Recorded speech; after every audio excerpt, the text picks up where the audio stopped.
আজকে 1 সেপ্টেম্বর রবিবার চলে এসেছি আমরা মুর্শিদাবাদের হাজারদুয়ারিতে। হাজারদুয়ারিতে কীরকম ঘুরলাম, কোথায় কি আছে, একজন আমরা গাইডও নিয়েছি।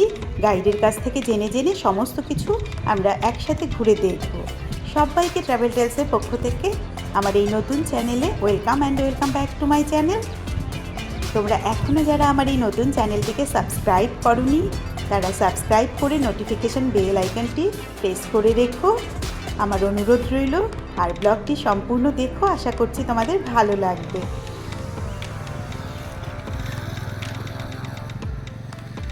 আমার হাজব্যান্ড যেহেতু রামপুরহাটে পোস্টেড, তো এই মুহূর্তে রামপুরহাট থেকে আমরা এসেছি বাই কার। আমাদের লেগেছে 2 ঘন্টা থেকে 2.25 ঘন্টা এইরকম একটা সময়।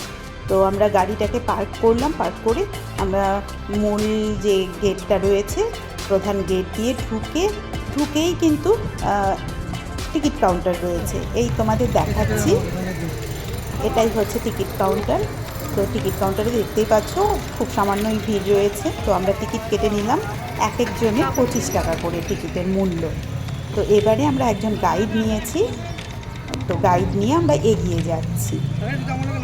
এগিয়ে যেতে যেতেই আমরা গাইডের কাছ থেকে শুনবো কোথায় কি দেখবো, সেটাও উনি বলে দেবেন। হ্যাঁ, ডান দিকে যে বিরাট এই হোয়াইট প্যালেস, সাদা বাড়িটি, এই বাড়িটির নাম হচ্ছে ইমামবাড়া। এই ইমামবাড়া বছরে 9 দিন মহরমের সময় খোলা থাকে। মহরম বলতে সিয়ার সময় থেকে আমরা মহরম হাইসান করে না, গত 17 জুলাই ওই গেট দিয়ে বেরোলো প্রসেশন, তাজিয়া প্রসেশন প্রত্যেক।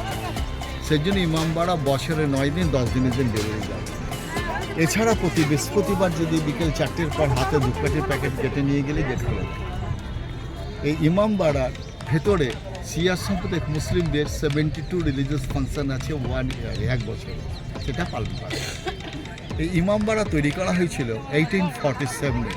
যিনি তৈরি করিয়েছিলেন ওনার নাম নবাব ফেরাদুন শাহ। নবাব ফেরাদুন শাহ ছিলেন মির্জাফর 6 জেনারেশন। আসুন, মাঠের মাঝে যে গোল হোয়াইট মস দেখতে পাচ্ছেন সাদা মসজিদটা, এই একটাই নবাব সিরাজউদ্দৌলার তৈরি আপনারা মুর্শিদাবাদে দেখতে পাচ্ছেন। এছাড়া নবাব সিরাজউদ্দৌলার তৈরি আর মুর্শিদাবাদে কিছু নেই। এই একটাই নাম হচ্ছে মদিনা মস্ক, মদিনা মসজিদ। সে আমলে নবাব সিরাজের দাদু আলিবর্দী খাঁ গেছিলেন তীর্থ করতে, যেমন হিন্দু শাস্ত্রে মক্কা এই গয়া, কাশী, বৃন্দাবন যায়, এরকম মুসলিমরা হজ মানে মক্কা, মদিনা, কারবালায় যায়। তালিবদের এলেন প্রথম মক্কাতে হজ করলেন, তারপরে এলেন মদিনা থেকে কিছু পবিত্র মাটি নিলেন, নেওয়ার পর আবার এলেন কারবালায় কিছু মাটি নিলেন। নেওয়ার পর যখন মুর্শিদাবাদে আসলেন উনি একটু অসুস্থ হয়ে পড়েছিলেন, তখন তিনি মদিনার মাটিটাকে সিরাজদৌলাকে দিয়ে দিলেন এবং বললেন মেহফুজ জায়গা পেয়ে রাখতে, আমরা ভালো জায়গায় রাখতে। তো সিরাজউদ্দৌলা ভাবলেন এটাই ভালো হবে, কেন ওনার আর্মি ক্যাম্প ছিল, সৈন্যদের ক্যাম্প। তো সেই জন্য এই মদিনা তৈরি করে 3টে কাঁচের বক্স করে ভেতরে মাটি রেখে। এটা প্রতি বৃহস্পতিবার খোলা থাকে, সবাই পীর বাবার মাঝের মতো আসেন, কিন্তু ভেতরে স্যার মাছ মাংস ডিম খেয়ে যাওয়া নিষেধ। এবং হ্যাঁ, মদিনা। আর এর ভিতরে ঢুকতে গেলে ওই যে আপনি ইমামের জন্য 1 প্যাকেট ধূপকাঠি নিয়ে চলে গেলেন, তো এখানে ওটা হবে না। এখানে 5টা ধূপকাঠি, 1 প্যাকেট থেকে 5টা বের করে দিতে, আর 5টা মোমবাতি, 5টা সাদা ফুল, 5টা বাতাসা, অন্য বৃষ্টি হলে বাতাসা, আর 5টা টাকা। যেমন আপনার কাছে 5 টাকার কয়েন আছে, তো 5 টাকার কয়েন 5টাই লাগবে। তো আপনি ভাববেন 2 টাকা 1 টাকা দিয়ে 5 টাকা করেন, তা হবে না। 2 টাকার কয়েন হলে 5টাই লাগবে। দিয়ে সবে মানসিক করে 3 পাক করে অনেকের মনোকামনা পূর্ণ। কিন্তু আসলে এর ভেতরে যাওয়ার নিয়মটা হচ্ছে ভিজা কাপড়, সে পুরুষ হয় না। এটা মানে মারোয়ারিরা, ওই যে মারোয়ারিরা পিছন দিক দিয়ে কার নিয়ে যে আসে, এসে ওখানে গঙ্গা মদিনা মসজিদে এসে ওখানে গেটের সামনে দাঁড়ালে গেট খুলে। এখন আমি আপনি গেলে গেট খুলবেন। ওরা যখন মারোয়ারিরা আসে বা কোনো মুসলিম বা কোনো হিন্দু ভিজা কাপড়ে যদি ওই গেটে আসে, গেট খুলে দেবে, জানে ওরা হায়দ্রি না, ওরা মদিনা যাবে, খুলে দেবে। কিছু নিয়ম আছে, হ্যাঁ। এখন তো অনেকে নিয়ম মানে না, তাও ওরা মারোয়ারিরা বেশি মানে। আর মদিনা ছাড়া এবার মেনটা বলছি শুনুন, মদিনা ছাড়া সিরাজউদ্দৌলা যে রাজ প্যালেস তৈরি করেছিলেন, সেটির সামনে গঙ্গা নদী বয়ে যাচ্ছে, তার ওপারে ছিল সিরাজের রাজ প্যালেস, নাম ছিল হিরাজহিল মনসুরগঞ্জ প্যালেস। নবাব সিরাজউদ্দৌলার মারা যাবার পর লর্ড ক্লাইভ, মির্জাফর, জাগা সেন, অমির শাহ, রায়দুল্লাহ আরও সব বেইমান ছিলেন, তারা সবাই মিলে সেই প্যালেসটিকে 3 দিন ধরে ভেঙে লুট করে নিয়ে এখন স্যার ওই এরিয়াতে রয়েছে যারা সিরাজ প্রেমী, তারা এই হাজুর পেছন দিকে 2 ঘন্টার ভোট ভাড়া করে ওই ভিত দেখতে নিয়ে ওই ভিতটা এরিয়াটার নাম এখনও মনসুর গাছ, কারণ সিরাজের ভালো নাম ছিল মনসুর আলী খান। আর সিরাজ যখন বেঙ্গল, বিহার, উড়িষ্যার কিং হলেন, নবাব হলেন, তখন ওনার রাজকীয় নাম হয়েছিল, বলবো শুনবেন? হ্যাঁ হ্যাঁ হ্যাঁ। সিরাজদৌল্লার রাজকীয় নাম ছিল সরতাজে হিন্দ ওমেরুল কা মুলক, সুজাউল কা মুলক, হাসমুদ্দৌলা নবাব মীর মোহাম্মদ মনসুর আলী খান বাহাদুর মোহাম্মদ শাহ। এই নামটা সিরাজ। এত বড়? হ্যাঁ, আর আমার নাম তো ছোট, আমার নাম দিয়ে লেখা আছে বসির খান। আচ্ছা, আছে এইভাবে সিরাজ গল্প না স্যার, ওখানে শেষ।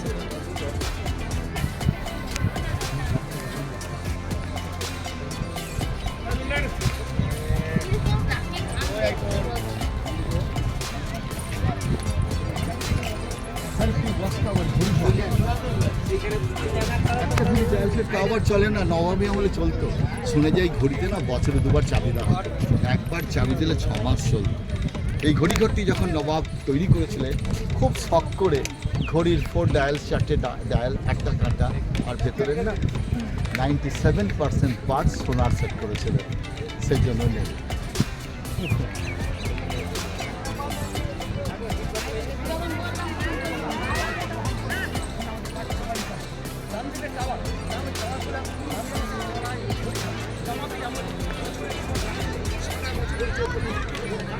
এখানে প্রচুর গাইড রয়েছে, মোটামুটি সবাই একজন গাইড নিয়েছে, তাই অন্যান্য গাইডদের কথাও তোমরা শুনতে পাচ্ছ এখানে।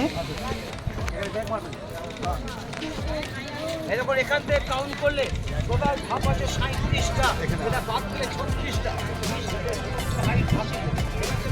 এবারে একটা বিশাল কামানের ইতিহাস উনি বলবেন, চলো আমার শুনি। দেখতে পাচ্ছেন বাদিকে? হ্যাঁ হ্যাঁ হ্যাঁ। না, জলমাধ্যম স্যার বিষ্ণুপুর। আর এই নাম হচ্ছে স্যার বাচ্চাওয়ালি। তো এই বাচ্চাওয়ালি নামটা নবাবরাই দিয়েছিলেন, কারণ নবাবী আমলে কামানটিকে একবার চার্জ করা হয়েছিল। চার্জ করবার সময় না এক বিকট শব্দ, সেই শব্দে যে 2জন গোলন্দাজ ছিলেন আগুনে গোলা দিয়েছিলেন, তারা পড়েই সঙ্গে সঙ্গে শেষ। এবং 2-3 কিলোমিটার এরিয়াতে যত মা বোন দিদিরা গর্ভবতী ছিলেন, সে শব্দে গর্ভপাত হয়ে যায়। নবাব ভয় পেয়ে কামানটিকে হামেশার মতো সিল করে দিয়ে নাম দিলেন বাচ্চাওয়ালি। তার নামটাই থেকে গেছে, কারণ এই কামানটার উপরে কোনো তাম্রলিপিতে বা কিছুতে কোনো ভাষায় এটা কে তৈরি করুন, কবে এটা লেখা নেই, সে পেয়ে তৈরি কিছু বলতে পারে এরকম। আর এই কামানে একটা মাহাত্ম্য আছে, যত গরম পড়বে, রোদ পড়বে, ততটা ঘামবে, আবার যত ঠান্ডা পড়বে ওটা ঘামবে, ওটা কোনো পালিশ করে। 2 দিকে এই কামান দুটোকে বলা হয় সালামি। তো এখানে হাজারি যখন বিচার সভা ছিল, তখন কোনো এই কামান ছেড়ে তখন। আচ্ছা, এবার হাজারি সব তো বলে দিলাম সামনে, এবার হলো হাজারদুয়ারি। ভালোভাবে শুনবেন, কারণ হাজারদুয়ারি হচ্ছে মিউজিয়াম। চুপচাপ আপনাকে দেখতে হবে, ভেতরে কথা বলা, গাইড করা, এই যে সেলফোনগুলো আপনার কাছে আছে, পাওয়ার অফ, যখন ভেতরে ঢুকবেন 100টা পারপাস, কারণ ভেতরে না, বাইরে। আমাদের নিয়মটা হচ্ছে আপনাকে করে নিয়ে যাবো, আসল নকল দরজা দিতে আপনাকে পুরো ডিটেলস বলো ভাই। বলার পর উপরে যে মেন গেট ছিল আগে প্রবেশদ্বার, সেটা গাইডদের জন্য ছেড়ে দিয়েছে, আমি নিতে করেছি। সেই গেটের সামনে যখন নিয়ে যাবো, ভেতরে ঝাড়বাতি, মিচর হবে, সিংহাসন, কান্ডি, যা যা আছে এক একটা করে গাইডকে বলে দেবো, ওটাই ভিতরে গিয়ে সবাই দেখছেন, আপনিও দেখছেন। বলার পর ডান দিক বাঁ দিকে ওটাও বলবো, বলার পর নিচে চলে যাবো, প্রবেশ পথে ঢুকতেই ঢাল দেখতে পাওয়া যায় একটা বাবা, ওখানে কোন ঢালটা না দিচ্ছে, আর ওখানে আছে 2টো শোল, কোনটা সিরাজদৌলার, আমার একটা সিরাজের মাথা কোথায়, আর ওখানে আছে 2টো মিরার, ড্রেসিং টেবিল, আর বড় করে বাংলায় লেখা আছে না, আয়না, সে আয়নায় না নিজের মুখ দেখা যায় না। আচ্ছা, পুরো ডিটেলস বলে তারপর এখন আপনি আমাকে পয়সা দেবেন, চলে যাবেন, দেখে চলুন, এই সিস্টেম। আচ্ছা, এখানে যে আমরা এদিক হাজারটা দিয়েই বেরোবো তো, হ্যাঁ, এই এটা রাস্তাতেই ওইখানে বেরোবো তো। হাজারদুয়ারি নামটা কেন? 1000 দরজা আছে। 1000 দরজায় কি 1000 দরজাই কাজ করে? না, চলুন এবার উপরে বলুন, তাহলে এখানে আচ্ছা, চলো আসুন। এবারে চলো সিঁড়িগুলো দিয়ে ওপরে উঠে যাই আর ওনার কাছ থেকে আরও ইতিহাসটা জেনে নিই। সিঁড়িগুলো বেয়ে উঠছি,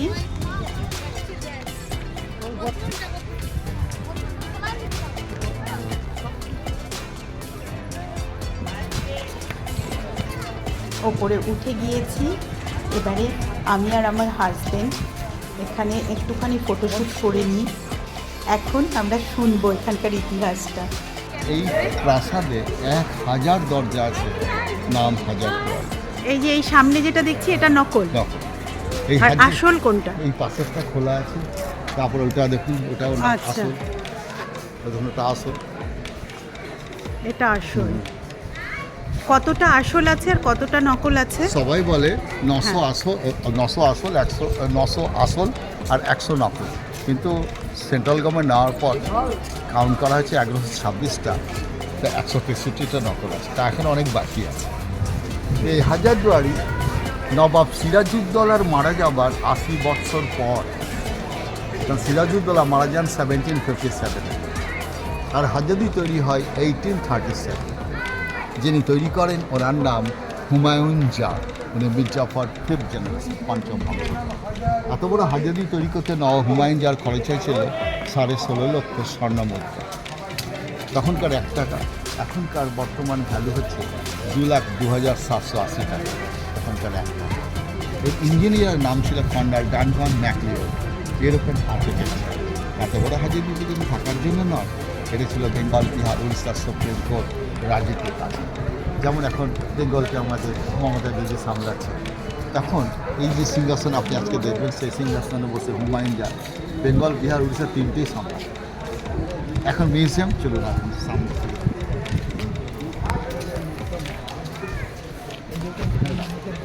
ভালো শুনুন, এইটাই আপনি শুনতে পাচ্ছেন, আর কেউ কিছু বলবেন। এই যে ঝাড়বাতিটা আমার হাতে, কেন হাত ছবি নিয়ে নেন, ভেতরে ছবি নিতে পারবেন না। হ্যাঁ, এই ঝাড়বাতিটি একদম ভিতরে ঝুলছে। এই ঝাড়বাতিটি নবাবী আমলে ছিল 101 ক্যান্ডেল, এখন বাল্ব লাগিয়ে দিয়েছে। এই ঝাড়বাতিটি রানী ভিক্টোরিয়া নবাব ফেরাগুঞ্জকে, যিনি ইমামতিনে ওনাকে উপহার দিয়েছিলেন 1862। এই ঝুমারের নিচে এই সিংহাসন রাখা আছে, দেখতে পাবেন সিংহাসন। এই সিংহাসন পুরোটি তুলতে পারবো না, হ্যাঁ এখানে তো নিয়ে এই সিংহাসন হচ্ছে পুরোটির উপর ওজন 2 কুইন্টাল। আমাদের বলার নিষেধ। এটা ভেতরে দেখতে পাবো? হ্যাঁ, এখন তখন রাখা আছে, দূর থেকে আচ্ছা, দেখতে পাওয়া যাচ্ছে না। আচ্ছা। এই সিংহাসন হচ্ছে পুরোটির উপর ওজন 2 কুইন্টাল। এই সিংহাসন হচ্ছে হুমায়ুন জাহ, নট সিরাজউদ্দৌলা। কি রূপোর 2 কুইন্টাল? হ্যাঁ। আচ্ছা, রূপোর এটা দিয়ে হুমায়ুন জাহ, সিরাজউদ্দৌলা নয়। এই সিংহাসনে বসে বেঙ্গল, বিহার, উড়িষ্যা কন্ট্রোল হতো এবং লাস্ট বিচারে যেমন সুপ্রিম কোর্ট। এই ঘরটা দেখার পর ডান দিকে বাঁ দিকে নবাবের ছবি আছে। আগে অনেকে দেখে গেছেন, নাম দেখাচ্ছেন, এখন অফিসার এসছে, সব নাম লিখে দিচ্ছে। দেখে বাঁ দিকের ঘরে কিছু পালকি রয়েছে এবং এই ড্রেসিং টেবিল রয়েছে রূপোর মহিলাদের। আপনি এখন ভাববেন, এখনই আপনি বললেন এটা ছিল বিচার সভা, আবার এখানে মহিলাদের কী করে আসবে? কেন আপনি হ্যাঁ। যখন ধরুন আপনি সেই সময় অফিসে কাজে আপনি ম্যামকে নিয়ে এসছেন, আপনাকে নিয়ে এসছেন, তাহলে আপনি তো অফিসে আপনার কাজ করছেন, কিন্তু ম্যাম যেখানে বসবেন সেই রুমে, এটা ওয়েটিং রুম। আর রূপোর এই সোনার জলের ফুলদানি হাতে ধরে সোফা দেখে লাস্ট যখন এই ঘরে আসবেন, এই দেখুন এই কুর্নিটা রাখা এবং সামনে দিয়ে বেরিয়ে আসবেন। এই কুর্নিটা রূপোর ধরাবে এখানে হাতির দাঁতে। হুমায়ুন জাহ যখন এই প্রাসাদ তৈরি করার ভিত কাটলেন, এই প্রাসাদের 16টা কোণা আছে, 16টা কোণাতে 16খানা সোনার বড় বড় ইট রেখে এই কুর্নি দিয়ে ভিত পুজো দিয়েছিল ওনার শাস্তি। আচ্ছা, এদিকে চলে আসুন। একেবারে ট্যাক্সি বেরিয়ে আসবেন, আসুন। এখন আবার সিঁড়িগুলো দিয়ে নিচে নেমে গিয়ে নিচে যে পথটা দিয়ে এই মিউজিয়ামটার ভেতরে, এই প্রাসাদের ভেতরে ঢুকতে হবে। চলো সেই দিকটায় চলে যাই। তবে মিউজিয়ামের ভেতরে কোনো কিছুর ছবি তুলতে দেবে না, camera not allowed, mobile phone ব্যাগে ঢুকিয়ে রাখতে হবে সুইচ অফ করে। তো সেই জন্য ভেতরের ছবিগুলো তো দেখাতে পারবো না। উনি মানে গাইড যে, তো উনি তো দেখালেন ওই ছবিগুলো কি আমরা ভেতরটায় গিয়ে দেখতে পারবো। তাই আমি ওই ছবিগুলোই তোমাদের ভালো করে দেখিয়ে দিলাম। যে ভিতর দিয়ে ঢুকেই আমরা, এই যে বড় গেটটা দেখা যাচ্ছে, এই গেট দিয়ে ঢুকেই আমরা একের পর এক যে জিনিসগুলো গাইড আমাদের দেখালো এবং ইতিহাসগুলো বললো সেগুলোই দেখতে পাবো। এই সামনেটায় আর আসতে পারবো না, এই সামনেটায় নিচতলার এই দরজাটা দিয়ে ঢুকলেও আমরা বেরোবো কিন্তু এই ওপরতলা দিয়ে, যেখানটায় আমরা দেখে এলাম সেখান দিয়েই বেরোনোর একটা জায়গা রয়েছে। তো দেখাবো সব কিছুই, চলো শুনে নিই গাইডের কাছ থেকে। আমার হাতে দিকে দেখবেন, প্রবেশ করেই প্রথমে কাঁচের আলমারি। এটাই লোকে না দেখে হুড়ুর করে চলে যায়, যাওয়ার সময় বলে কই গো নাদিসার ঢালটা তো দেখতেই পেলাম না, সরকার নিয়ে বন্ধ করে দিয়েছে। ওরা ভাবে ভিতরে গিয়ে বিরাট নাদিসার ঢাল হবে, গিয়ে খুঁজতে খুঁজতে দেখে বেরিয়ে চলে গেল এই ঢালটা হচ্ছে নাবির স্যার।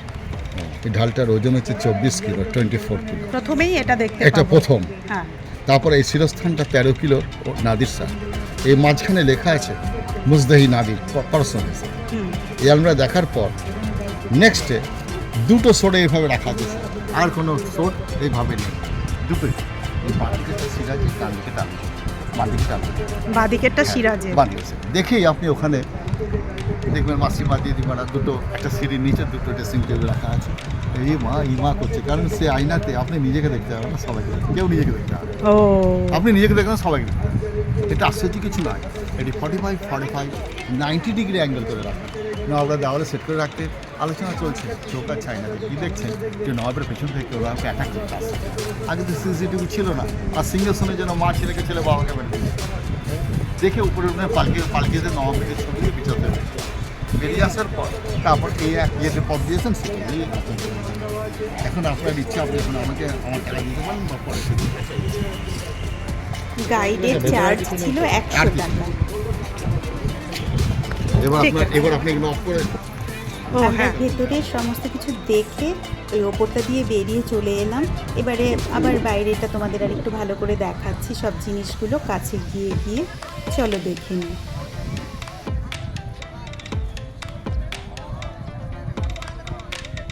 এই সেই ওয়াচ টাওয়ারটা আমরা সামনে থেকে দেখে নিচ্ছি, যেটা কিনা বললো যে 75% পার্টস হচ্ছে সোনার তৈরি, একদম সিরাজদৌল্লার আমলের। সেটা সামনে থেকে আমরা দেখে নিলাম।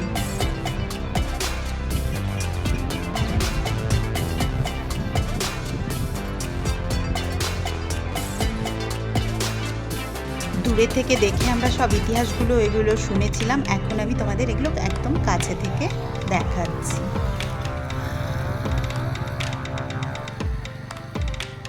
এই সেই ভয়ঙ্কর কামান।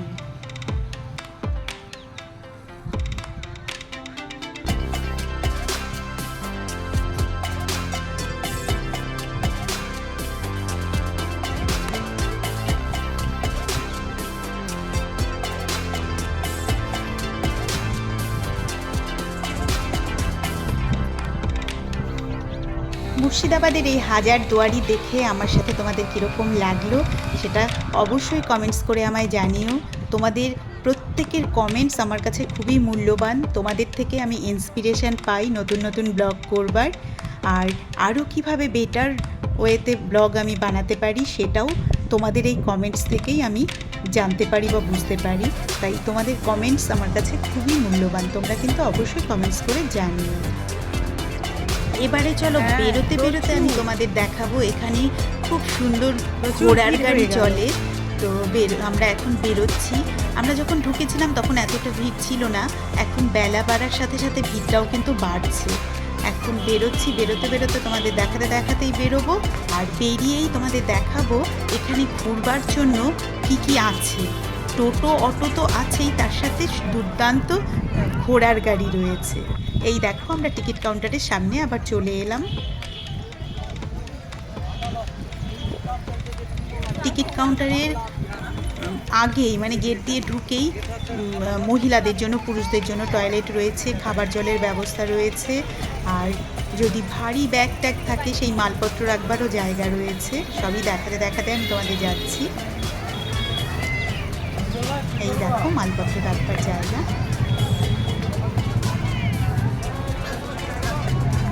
এই আমরা বেরিয়ে গেলাম, তোমাদের বলেছিলাম ঘোড়ার গাড়ি চলছে ঘুরবার জন্য, তো তোমরা চাইলে ঘোড়ার গাড়িতে করেও ঘুরতে পারো। তা বাদেও কিন্তু টোটো অটো প্রচুর পরিমাণে রয়েছে। নতুন একটি ব্লগ নিয়ে খুব তাড়াতাড়ি তোমাদের সামনে হাজির হব। সবাই সুস্থ থেকো, ভালো থেকো। আজকের ব্লগটি এখানেই শেষ করছি। ব্লগটি দেখবার জন্য তোমাদের অসংখ্য ধন্যবাদ।